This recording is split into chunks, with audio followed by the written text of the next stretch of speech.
May the peace of the Lord be with you all. Today's Gospel Reflection, September 6th, 2025.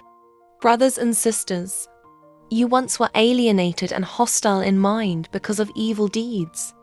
God has now reconciled you in the fleshly body of Christ through his death, to present you holy, without blemish, and irreproachable before him, provided that you persevere in the faith, firmly grounded, stable, and not shifting from the hope of the gospel that you heard, which has been preached to every creature under heaven, of which I, Paul, am a minister. Responsorial Psalm. God himself is my help. O God, by your name save me, and by your might defend my cause. O God, hear my prayer. Hearken to the words of my mouth. God himself is my help. Behold, God is my helper. The Lord sustains my life.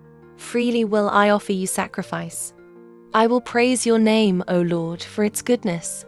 God himself is my help.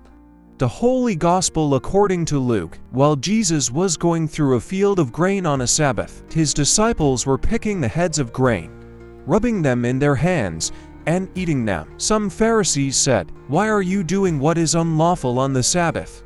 Jesus said to them in reply, "Have you not read what David did, when he and those who were with him were hungry, how he went into the house of God, took the bread of offering, which only the priests could lawfully eat, ate of it, and shared it with his companions? Then he said to them, the Son of Man is Lord of the Sabbath." The Gospel of the Lord.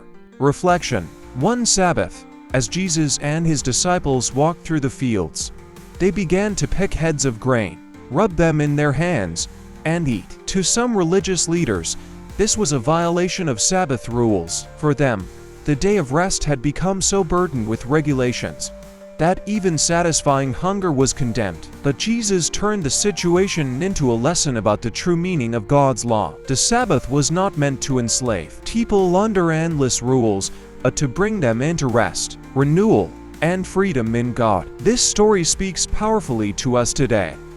Many of us live under the weight of expectations, dizziness, and rigid standards, whether imposed by society, family, or even ourselves. We may not be criticized for plucking grain on a Sabbath, but we often feel guilty for not meeting the world's demands. For instance, a working parent might feel guilty for not spending enough time at home, while at home they feel guilty for not being more productive at work. A student might feel enslaved by the pressure of grades, unable to rest even when they need to. These situations show that we, too, can become trapped by rules, routines, and expectations that rob us of peace. Jesus reminds us that God's desire is not to bind us with burdens, but to give us rest, freedom, and life. The heart of the Sabbath is not about restriction, but about restoration.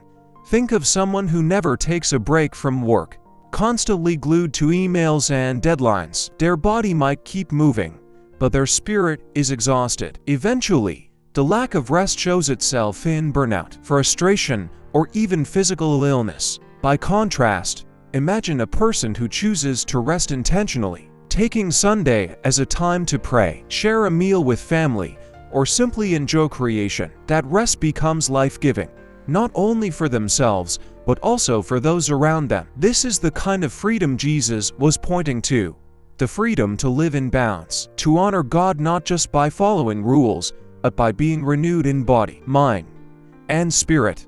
Jesus also shows that human need is never less important than ritual. The disciples were hungry, and satisfying their hunger was not a violation of God's will, but an expression of his care. Today, this challenges us to see beyond rigid interpretations of religion or life and to put people's needs first. For example, a person might be strict about their daily routine of prayer, but if a neighbor knocks on their door asking for help, true worship is found in compassion, not in finishing a ritual. Or think of someone who values discipline and order at work, but when a coworker is struggling emotionally, the right thing to do is to pause, listen, and care. Rules and routines have their place, but love and mercy always stand at the center of God's law. Another lesson here is about who truly gives rest. The leaders in the story thought holiness was about rigid control, but Jesus reveals that rest and freedom come from relationship with Him.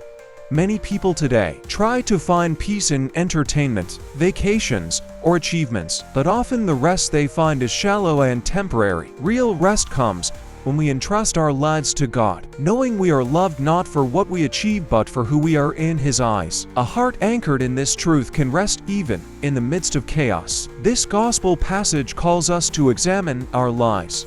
Are we living under burdens of rules, expectations, or self-imposed pressures that God never intended for us? Are we missing out on the rest and freedom He wants to give us? True freedom means letting go of perfectionism, guilt, and fear, and embracing a life where love and mercy guide our choices. It means creating space for prayer, rest, and compassion, even when the world tells us to keep going without pause. The good news is that Jesus invites us into this kind of freedom every day. He shows us that faith is not about being trapped by endless demands, but about being renewed, restored, and recentered in God's love. In Him, we discover that life is not defined by rigid control, but by grace, mercy, and rest that brings true peace.